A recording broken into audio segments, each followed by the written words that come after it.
mwana wavo. Saka muchidimbu chidiki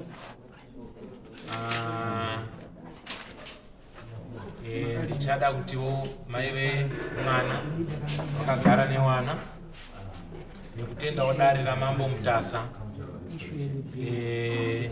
rakaita kuti vanhu vabatsirwe kuitira kuti nyika ibatsirike, tichikudzawo madzimambo ese nemabasa anenge arikubata mukati menyika kuti zvinhu zvitiitire zvakanaka. Saka nguva ino ndakuda kuonekana nemwana wandakabatsira nemhuri dzandakabatsira, ndichiti kubva musi watakabva muno mudare ndainge ndinawo chete ndichingovabatsira kusvikira izvozvi mwana right. Zvakatombosvikira panguva yekuoma, kusvikira pakunge pfungwa dzashata, asi ndakagadzira kusvikira zvadzokera kusvika pasekusungwa cheko cheko, asi zvaright. Yayenyu tioneka ane mwana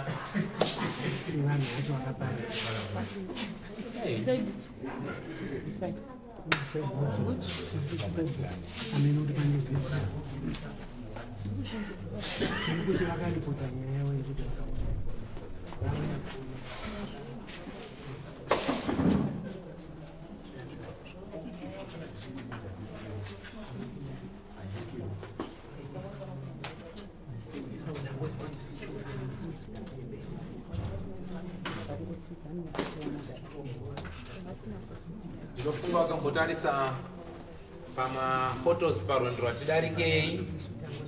Mwana wemakamuona, tese takamuona, paiva nedambudziko ranga rapo, but chandava kutenda Mwari ndechekuti aiwa mai ini rangu basa ndapedza. Chatakuda kana mazopiwa mabatiro amazonipawo stambo sisi chidzokai kubasa monorowa tiru setiru kubasa. Hapana chandichatyira mamba kuti ndakasunga zvese zvaraiti. Ngawaende kubasa.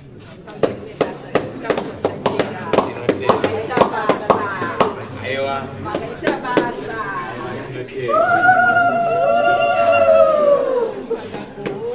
tinotendawo mambo Mutasa. Tichitenda mambo Mutasa tadzoka panzvimbo yatatisi kuziva kuti takambobva, asi nhasi mwana wangu wakuziva kuti ndakambosvika apa. Akasvika asingazivi, asi izvozvizvi zvese zvakakuzivikanwa.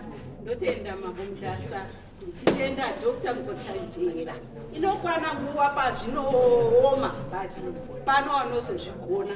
Ndinotenda Dr. Mukotsanjera, rambai muchengetwa naMwari makore awedzera kununura wakaremerwa muchiwatura. Ndotenda Dr. Mukotsanjera. Ndakutoenda kumba, ndakaita 3 months ndiri kwaDr. Mukotsanjera. Ndotenda naizvozvo nekuchengetwa kwatakaita.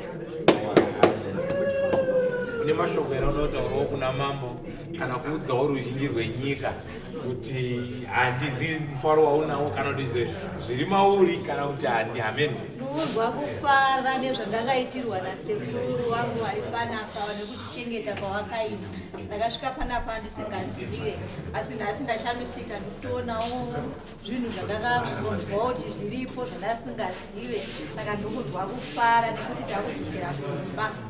Tichitendawo namambo Mutasa wandatanga kuonawo nhasi pandakauya ndatombwaona kana kuti aiwa tinotenda mufambe zvakanaka, muende zuva rakanaka.